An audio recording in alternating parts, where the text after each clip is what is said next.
All right, we are going live and welcome everyone again. This interview is with Alickson Alexander, and he is an HBCU alum coming from Grambling State University in Louisiana, and now he's based in Nashville, Tennessee. And let's have him tell everyone about himself. So, Alickson, welcome. How you doing? Good. Thanks for having me, Scotty. Like you already mentioned, my name is Alickson, and I'm an alum of Grambling State University. Graduated about 3 years ago now, and from then matriculated into a career in the fintech sector. Uh, Happy to be here. Glad to have you here. So I guess let's go and jump into who you are. And you mentioned Grambling State. You're now you've been working for a few years. Yeah. Um, what would you like to tell people about yourself? To get started, I'm originally from the Caribbean. I'm from a small volcanic island called Dominica. It's right smack in the middle of the Caribbean islands.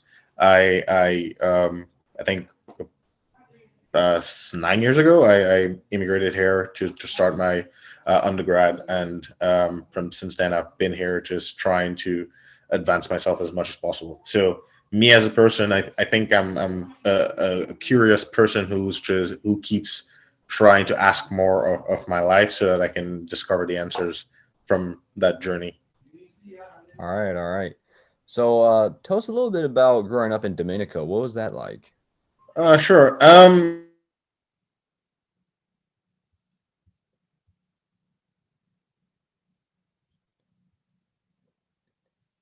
Oh, I think this froze for a bit.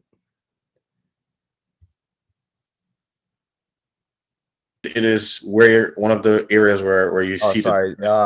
The feed just froze for a bit. You mind starting over? Sure. So I said, growing up in Dominica was a pretty easygoing life.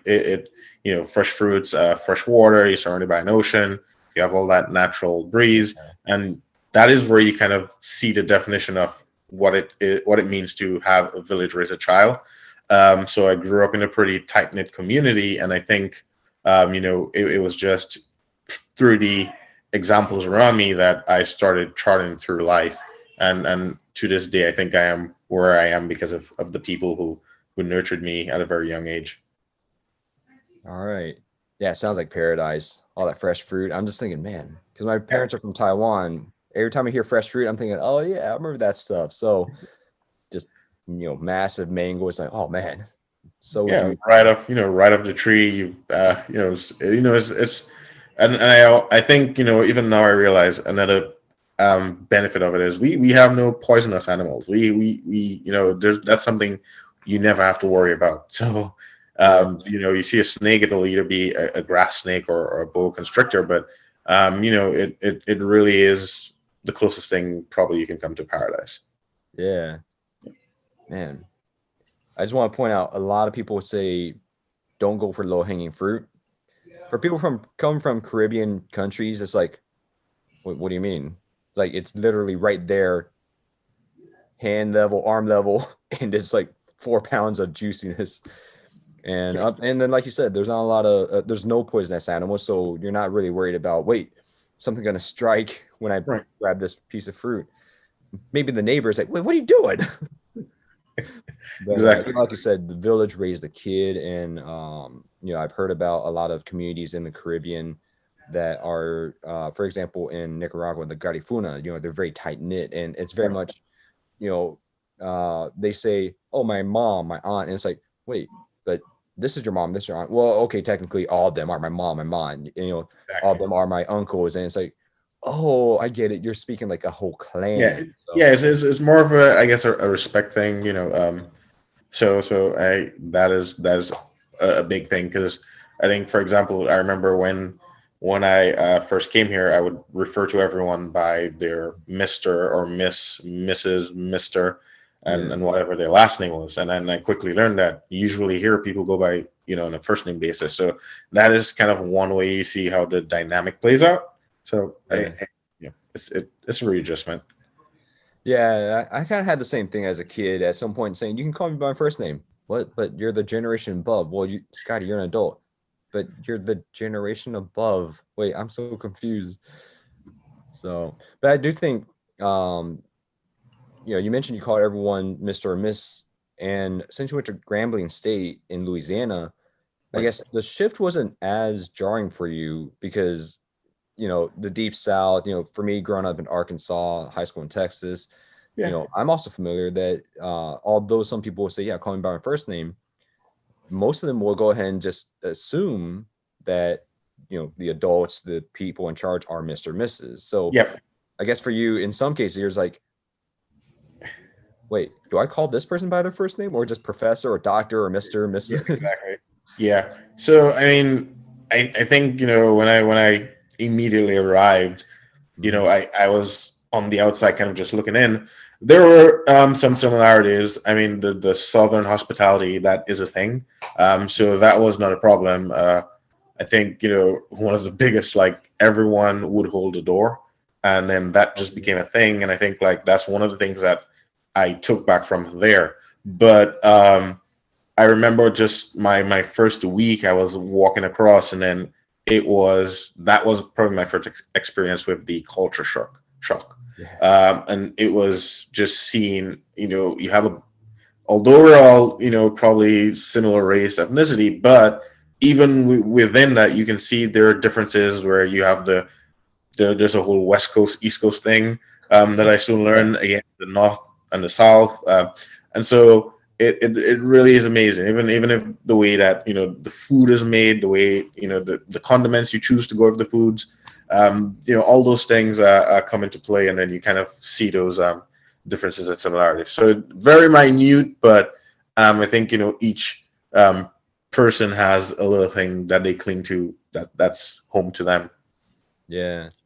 And I think that's really interesting. You mentioned, you come here and then there's some differences. And I think, it's easy for a lot of Americans to just think every black person is African American. And it's like, Right. well, okay, technically, if they're American, technically yes, because if they're, John Boyega, for example, it's like, well, no, he's African British, and if anything, I think the term they use is British Nigerian, because Right. they go Perfect. citizenship first, then ethnicity. Where here we say ethnicity hyphen American, Right. and in your case, you could say, okay, I guess I'm African American in that I'm African descent from the Americas, but then it's like that's a very, very Yeah. broad It, sense where you would just say, oh, I'm from Dominica. yeah. I think, I mean, the whole African American thing, automatically it puts you in the North American region. But I mean, I believe we're all byproducts of the Atlantic slave trade. Yeah. And I think, I think right now, I guess, the Caribbean as a whole is trying to establish its identity. So I think just shifting to, like, Afro Caribbean as a way of identifying, yes, you're black and not necessarily African American, but Afro in a sense, and trying to establish an identity around that. Because even, in the Caribbean, there's so many islands, like, all very kind of the same, but we all have that one thing in common, and that is a Atlantic slave trade. No matter how far south you go, and even up here north, in the shores of America. So I think that is what should unify us, as a people, and I think, that is what it really is at its core. Yeah, because definitely there's that commonality of you might not be in the U.S. from the U.S. the way a lot of the African Americans here are, at least how a lot of us in the U.S. define African Americans. But like you're saying, byproducts of the Atlantic slave trade, which means the commonality is all of you had your culture and identity stripped away in some way to the point of, oh, you have a European name where it's just kind of accepted now. Where, for example, someone could look at me and say, oh, why don't you use your Chinese name? Where for you, it's like, well, how are we going to even find our original name? So I think, in that sense, it is kind of saying, okay, look, that's what's going on. And I am aware that, for example, HBCUs, there's one in the Virgin Islands, or I guess the U.S. Yeah. Virgin Islands. But I remember back when I was looking into med schools, there were med schools in the Caribbean that were, I forgot the names, but they were pretty much part of the U.S. system. Yeah, there were US based schools that they branched off in the Caribbean. I think Ross University is a really good example. They were in my island for a bit. Recently moved to Barbados, and then there are a few of them. St. George's, Monroe has a branch in St. Lucia. So I think even the universities are recognizing that opportunity there. And I think it's an excellent way where we can exchange cultures and all of that. Yeah, yeah, because I mean, it's a bunch of islands that are even closer than Hawaii, and then part of our territory is right there. So then Yeah, it's like, wait, we're all just next door, you know? I mean, it'd be the same if I'm trying to go to your house, but it rained a bit, so I got to hop over a puddle. right. For Hawaii, it's like, Exactly. oh, I got to swim across the pool or something. So I do want to kind of go back to Grambling State a bit, and Sure. we just talked about how there's a lot of that commonality. For you to insert into an American campus, it wasn't really that big of a shift. For you, it's still a bit of, well, he's from the East Coast, she's from the West Coast, they're from the North, Right. but we're all here together. That said, for you not coming from the 48 states, Right. because I understand people coming from Alaska and Hawaii, their experience might be a Yeah. little different as well. But for you, in a sense, coming to the mainland US for school, what were some of the adjustments you had to make there? Well, I think the first one was the I guess the attention to temperature. So for me, like Yeah. it's sunny all year round. We only have it's either going to sun or it's going to rain. Usually high 70s, occasionally a 60. I think when I got here and I came during the spring semester, so right in the middle of winter, I think just my first introduction to that. So I think Yeah. and the example I use is, back home you look at people in America on TV and you wonder why are they wearing a jacket and it's sunny outside. And then I come here and I realize, oh well, it's sunny, but it's 32 degrees. So Yeah. it's cool, right. So that I think that was like the major thing for me. And the second one would probably be around food. So the way food is prepared and the things that we do. So I would say that I came from a diet where it was primarily chicken and fish, and then readjusting now. You have more blends of pork and beef and all the other things. So and even though there's like the fish, it's still for me fish that I know comes from the sea. Here, people have the fish farms, they have the lakes, they have all of that. So even those differences, like in terms of taste and flavor, it's a little different. And Louisiana is really just a nice melting pot. Yeah. So you have that diversity of all those foods. So in some cases it's very similar, and in some cases it's very different. And I think just the way that the way that the education curriculum is structured, that's also different. I think for us, we're very much under that British kind of system. So coming here, just the structure of exams, it was different. Coming from a place where I was primarily used to write this out or express your thoughts on this idea, to more it's multiple choice, solve some problems and that kind of thing. That was also different. So that had in turn kind of challenged me to basically change the way that I study so that I can retain the information to sit those exams. Yeah. I Yeah, like and to I point think out I like to point out real quick that you say sit my exams, where in the US you'd be like, yeah, I took my exam. right, So exactly. there's another difference. You grew up with the British system. Yeah, so I grew up with the British system. Fries on fries. They're chips, Yeah. and for chips and crisps. So that was one, and then I think the last one off my head would be um, around the area of how, although it's like the United States of America, Mhm. um, the I guess time really became less of a relative thing. And I say that to say, Louisiana being 4 hours from Texas is a thing, versus probably in my island, you can go around the entire island in less than 4 hours. So, in a sense, time seemed to expand. But, if their Yeah. child is going to take 4 hours, then there's a good chance that it'll take you 4 hours. and that was another major difference for me. But I think on the plus side, just the technological differences that's been amazing. Just the speed at which you can click and have something ordered, and not wait 2 3 weeks, but you have it there in 2 to 3 days. That was phenomenal to me, and I think well, probably now with more awareness, we're establishing ways to address that. But before, I think the general notion is we're very much a people who, if we make do with what we have, and we I guess that in turn led to our own innovation around the space. So to address the problems that probably have been addressed here, we had to find our own innovative ways to work around them. Yeah. That makes sense. Yeah. Yeah, definitely.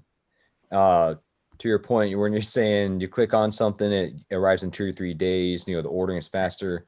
I once ordered pizza and got a call 2 minutes later saying your pizza's here. I'm thinking, what? My best guess is maybe I put the same order as someone else, but that person didn't pick up, so they just called me instead. But I definitely agree. Having been to my great uncle's farm in Taiwan, sometimes it's like, oh, I'm hungry at night. Oh, I can either go into town or just go to bed hungry. Where on campus, yeah, I'm just gonna order 50 pizzas. Oh, I got here last night before I even ordered. That's awesome. So yeah, so I think it's some of those things that we kind of just take for granted in the U.S. And you're saying no, those are blessings, and especially for you coming from a different culture, different educational system, you're able to say, look, these are problems to address, and here are advantages. But it's not like the end of the world if something doesn't go right. Right. And I think for a lot of those things, I use the ocean analogy, right? Like for me, seeing the ocean was a very common thing. And, it was the same way you would meet some people here who lived in landlocked states. So they have no concept of what the ocean looks like. And then I think whenever I try to explain the differences, that is kind of what I would use to kind of get them to understand. So I don't get this is similar to you not understanding the concept of what an ocean is. And I think, just by trying to understand those differences, we realize, how fortunate we're in some cases for different things. Yeah.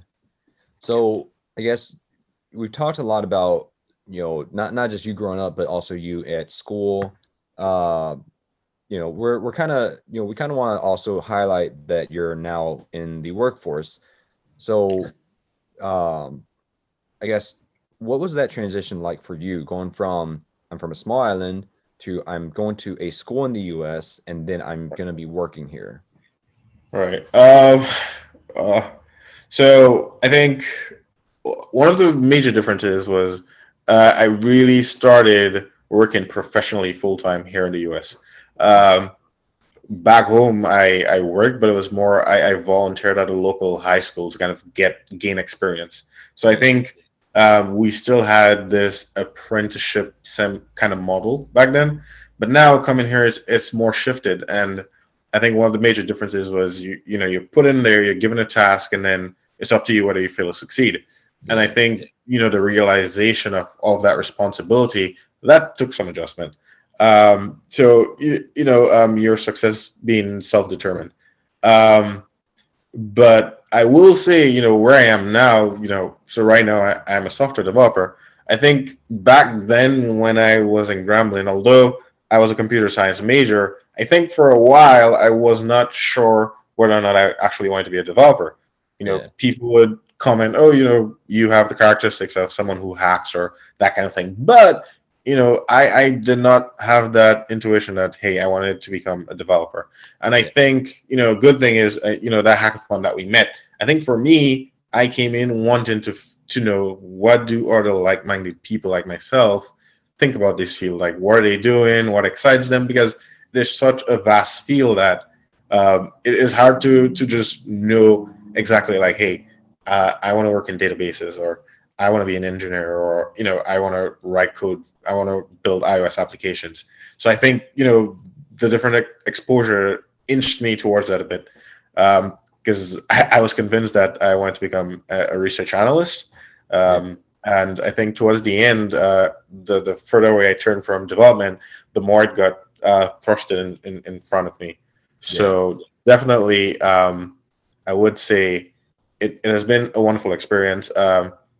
In some cases, it has been my only experience. Right, this is really my only exposure to full time professional work, and then I've been doing it now for 3 years.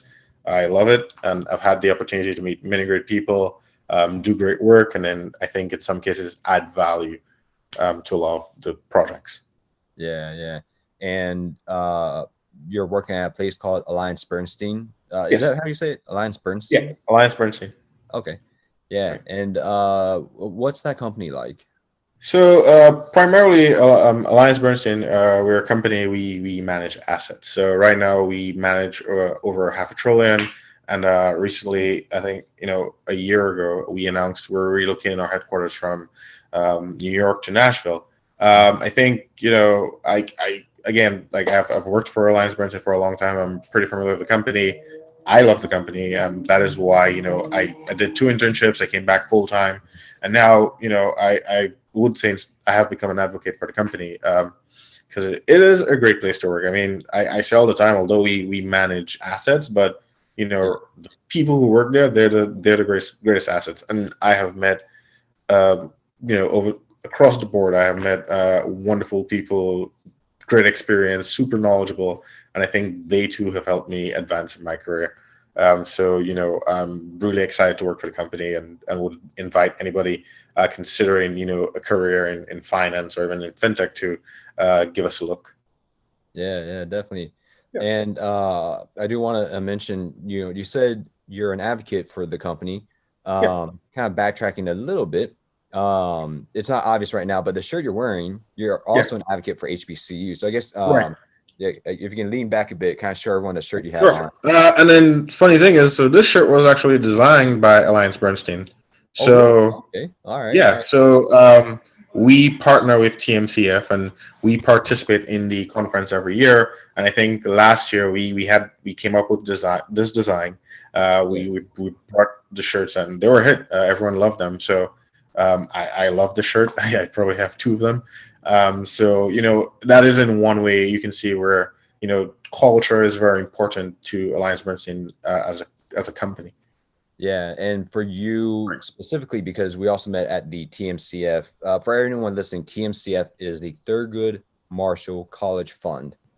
Right. At least in our context, April 2016 in Atlanta, they had this hackathon for a Right. lot of the HBCU engineers, partly through, I think it was through the Apple HBCU Scholars Program, and that's where we met. And Right. then kind of jumping back in real quick, we'll mention it in hackathon in a bit, but your shirt, Sure. that for you, that's kind of a way to represent saying, here's Alliance Bernstein and Thurgood Marshall College Fund. Here's who I am. I'm Right. not from the U.S., but I am part of this legacy of people who have endured, who have survived, and I've come over with my own experiences. I've jumped into this like you said in Louisiana, this melting pot, but also the wider North American melting pot. And now you're at a Right. company where it's just like, yeah, software developer, what's up?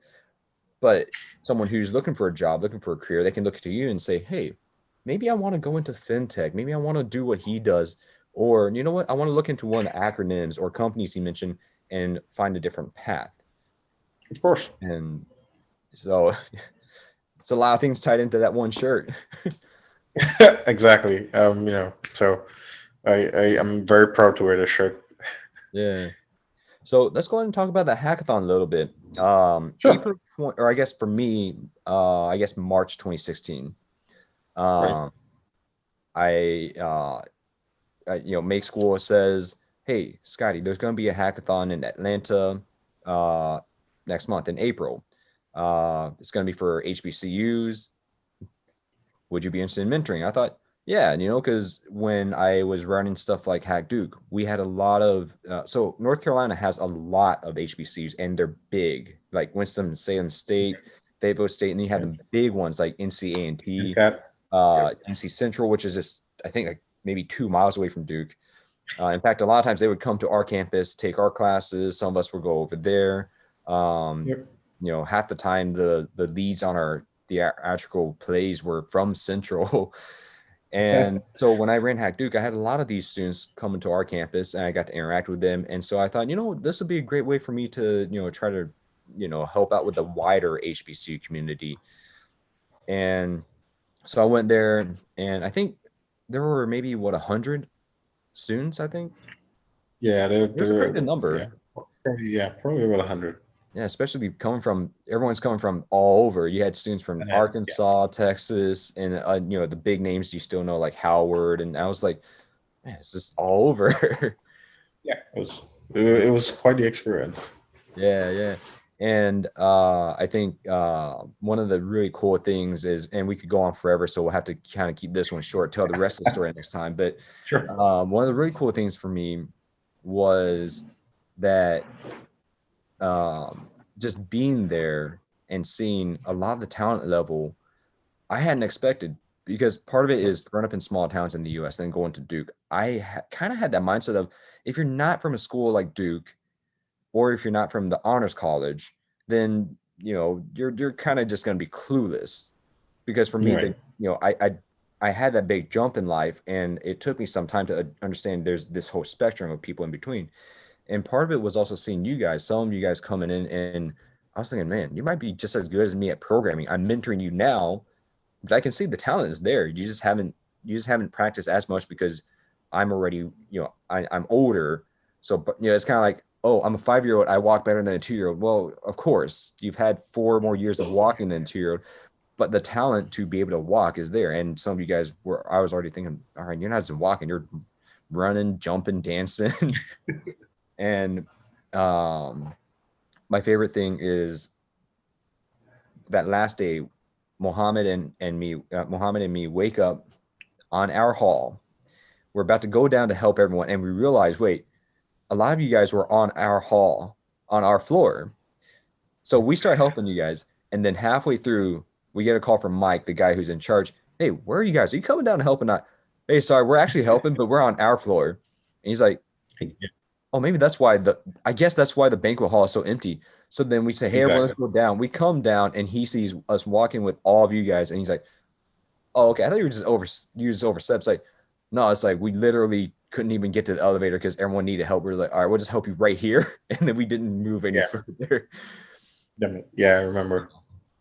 It was it was a short time, but I think the experience wasn't valuable. Just Yeah. coming in probably with some knowledge, no knowledge, and leaving there, definitely felt it was an important experience. I must admit. Yeah.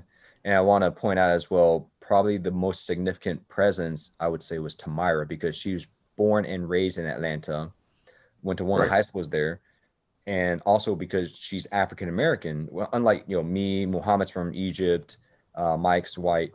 Not to say that we can't mentor you guys, but for you guys, like you mentioned earlier, that representation of seeing she is one of us. She goes through the same things we go through. And yes, Scotty, Muhammad, Mike, they might go through some things, they might understand some things, but at the same time, here's Tamara who unequivocally just gets it because she lived the same thing. And I remember the speeches she gave. I remember thinking she gave one speech that was great, and then she gave like 2, 3 more through the weekend. I was like, each one is just raising the roof. Yeah. What? So just want to make sure to give her that shout out. So I think based on all these stories you've told, I wouldn't say there's necessarily the best advice, but it's more kind of themes in your life of find a community, reach out, don't be afraid to branch out, definitely feel Right. free to jump in and always know that you have that community behind your back. Try to insert into that community and contribute to the community. If you have an opportunity, it might seem daunting, it might seem scary, but do your best to meet the challenge and try to grow through that, and then eventually find a place that values you as a person as well as the values you believe in. And so you go, from that's how you go from a kid in Dominica to Grambling State and HBCU to Alliance Bernstein based in New York City, now Nashville. Right. And I guess we could say that for you, you didn't necessarily have to go through this an explicit evolution. For you, you're able to go a little bit more step by step as a result of these Yeah, values that your community back home instilled into you. right. I guess to kind of like bring it all together, it would be around like two things. The first being, having that curiosity to give yourself as many options as possible. So I think whatever obstacle you faced with in life, don't limit yourself. Always try to apply yourself. Give yourself as many options. One of them will work out. You haven't figured it out yet. But for me, I've always said yes to everything, and then figured out. Then okay, well, I tried this and it was a no. So I think for me that was kind of my way. I'll say yes, I'll try it, and then I'll say, well, yeah, I liked it, but or no, I didn't like it. So let's cross it off the Yeah. list. And that's kind of the first part. And then the second part is just make sure you're surrounded with not only like-minded individuals, but people who you consider to be better than yourselves. Because as you grow and you progress through your life and for your career, if you have some good friends, these people will follow you wherever you go, and in turn, you will start picking up characteristics, learning from each other, and that will make you a better person. Yeah, Right. definitely, definitely. And so far we mostly talked about how others have impacted you. Right. You mentioned a bit, the impact you've had on campus. So let's dig into that a little bit more. What kind of impact did you want to have on campus before you arrived? I it's hard to say. Back then I would say I was kind of the guy who kept his head down, did my work. I was really go to class, go to my room, and then I think somewhere towards my second year, one of my professors discovered me, and he helped pull me out of that shell.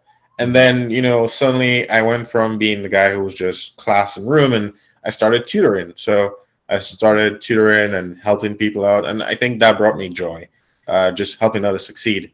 And then, that grew, and I became a mentor. I loved it. I went back a second time, and that grew as well, where now I became an ambassador for TMCF on my campus. So I think, again, it's one. I got that opportunity. I said yes. I wasn't sure. I said yes, and it worked out in the end, and it made me a better person. And my mentees, they're all great people. One of my mentees, she graduated recently in December, and I got a note from her, and then it was really nice to just see that again, people moving through life, but she remembered that, hey, thank you for your kind words, thank you for supporting me and believing in me, and to me that meant a lot, and it Yeah. was good because again, I am because of the people before me, and so now I can say, well, I have done my part in some way and imparted some of what I've learned to somebody else. So I wasn't looking for any of that, but it found me, Yeah. and I'm really glad, I said yes, and I did this. All right.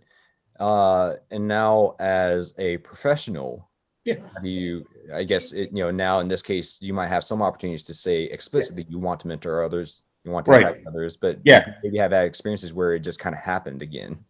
yeah. So definitely, when I started working, I signed up. I wanted to be a mentor. I Yeah. started with interns, and then as I progressed, I moved over to being a more um, senior, well, a junior mentor to incoming full time associates, and that was one part of it. And then in the other part, again, like I mentioned, I love working for the company, and I'm sure like other people would like this too. They just doesn't know it exists. So I think one of the first things I did, I immediately, I volunteered to participate in our campus recruiting efforts. So that, was really a really great experience. It gave me the opportunity to go, I guess, go out there and, preach, spread the good news, and try to get people in. And even through our partnership with TMCF, I've been fortunate to go to the conferences, and we host sessions and all of that. I think last year we partnered with Vanderbilt. Um, Yeah. not last year, I guess 2 years ago. Um, they had a hackathon as well, and that was really really wonderful. I came in the capacity of a mentor. Got to work with brilliant, amazing students, and it's just interesting to see. Well, oh, this is kind of how I was at that stage. And again, like you said, you see the potential in people, and then just helping them realize, like, hey, you can do this. You're awesome. Like it, and I think that has been like me trying to do my best, do my civic duty, give back, lift people as you climb, and that's what I've been trying to do. Yeah, yeah. Yeah, and I think the stuff you're talking about, mentoring others, impacting others, um, you know, part of it is for kids like me come from small towns, getting to college, for you come from a small island, that mentorship is important because, like you said, you had a professor who discovered you. For me, it was a mix of classmates and professors. I'm sure it was the same for you, but you have a specific one in mind. Where for me, I think for me it was probably more kind of there wasn't a specific one. It was just kind of everyone chipped in a little bit, but we both found ourselves in situations where we could do a lot of what we wanted in the ways we wanted. And in your case, saying, all right, I'm going to go and say, hey, look, here is a company. You see me, they do value me the way I want to be valued. Right. So if that's what you're looking for, give me your resume. Yeah. And, then you're mentoring others saying, look, I'm not saying you have to come to this company, but I'm saying I'm going to help you put yourself in a position where if you want, this is a company for you. And if Right. not, there's other companies, you put yourself Exactly. in that right position. Giving yourself as many options. There you Yeah, go. yeah.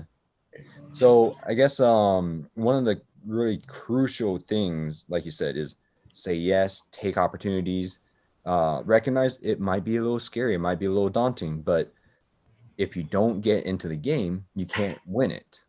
Right. So uh, I feel like we've covered so much of your life already, growing up on an island, going to Grambling State, and then Alliance Bernstein. Would you say there's anything that you haven't done yet that you're trying to do soon?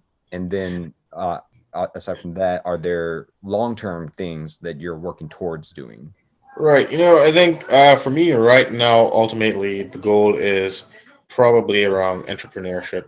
Yeah, Either that or nonprofit work. So, I have a few friends who are engaged in that space, yeah, and it's becoming something where I would love to volunteer time outside of that to either one work with a nonprofit organization that I support and I want to work with, or mhm, even venture into entrepreneurship where I think there's a problem that I'd like to solve. yeah, So working on identifying that problem is probably where I am right now. And then once, I think, okay, this is the problem I want to solve. How can I make that leap into how can I solve that problem? And yeah, that would probably be short-term goals. Uh, I think also I'm a I guess I like to learn. So I'm yeah, probably looking towards like, going back to school at some point. Um, Probably might do a switch in the major to kind of just broaden the spectrum and, mhm, and learn something that's a little outside of what I'm used to, but it'll still tie in nicely. And then ultimately on the long run, I just want to be that person where in my where I am right now, someone who you can look up to, someone who you know helped pave a way for people to come up.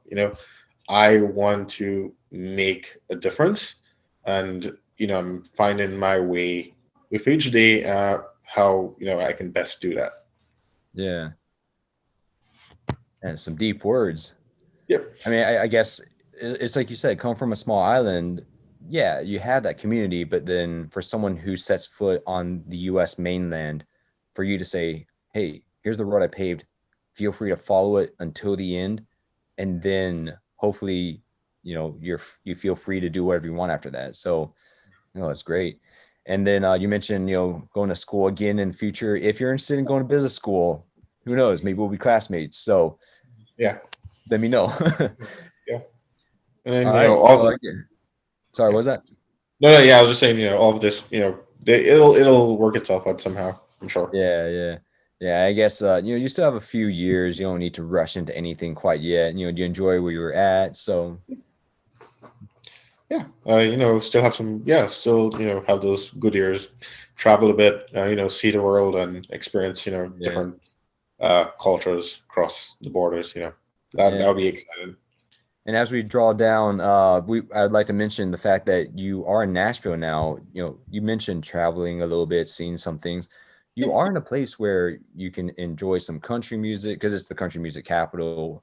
You're also able to enjoy some of the food there, and I think you mentioned to me there was a spicy chicken thing. Yeah, I forgot what it was. hot chicken. Yeah. Yeah, yeah. And I remember thinking, Mm, wait, what? Because yeah. for me, my parents come from Taiwan. I am kind of used to the same chicken, fish, fruit, a little bit of beef, pork, and then out of nowhere, you're like, yeah, this is a great dish. And it's kind of spicy. I'm like, Yeah. what? And it's chicken. Why? Yeah, and then Why spicy? interestingly, I think the story behind how it all got started was, I think from what I was told is, there was a woman who I think she was angry at her husband or something, so she put all this pepper and spices into his chicken, and she wanted to get back at him, and he ate it and ended up loving it. So that that gave spark to one of the original hot chicken places in Nashville. So it's kind of interesting how True love at its finest. exactly. Next time she gets mad at him, he can say, hey, remember how I hoped you start a career and a trend? Exactly. I So guess that's another thing. It's like, hey, here's an opportunity. Say yes, jump head first, just jump right in and just, see where it good leads job. you. So, Yeah, and obviously she's impacted a lot of people because, now you're sitting here, oh, it's a great dish. I'm starting thinking, what? How? exactly. So that you're already able to travel a bit. And, that's kind of, like you said, that's a lot of and it's tough at the time to say that's the end goal. But as you're saying yes along the way, you do reach the points of, wait, this is the result of me saying yes to going to the US mainland, to Grambling State, to my professor, to, you know what, HBCU proud, Alliance Bernstein, and they're moving to Nashville. I'll come along. Right. Here's a plate of hot chicken. I guess why not? Why not? Yeah. So, yeah, that's great. Alex, and thanks for telling us all this. I'd like to close out by saying, you mentioned a lot of these people along the way. Um, in your life, Right. to get to where you are and to be able to say where you want to go in the future, who would you like to thank? Ultimately, I think that would go back to my mom. Yeah. She's been supportive throughout all of this. Even because I remember when I was first considering this, she sat me down and we had a talk, and she said, you're gonna go away for a while. You're probably gonna miss me, but I think this will be good for you. And every now and then I sit back and I think about that conversation, and she believed in me, and then to this day, she still encourages me and motivate me to do better. And so I really just owe everything, all that I am, to her, um, Yeah. encouraging me to go out there.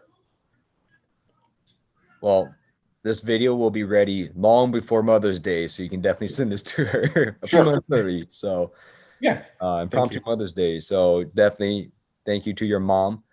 And, obviously along the way, you know, like you mentioned, the community you grew up with, going to Grambling State, the professor, the people along the way, the people who spotted your talent and said, hey, why don't you come join us at Alliance Bernstein? Right. A lot of this has been people have encouraged you and enabled you to say yes.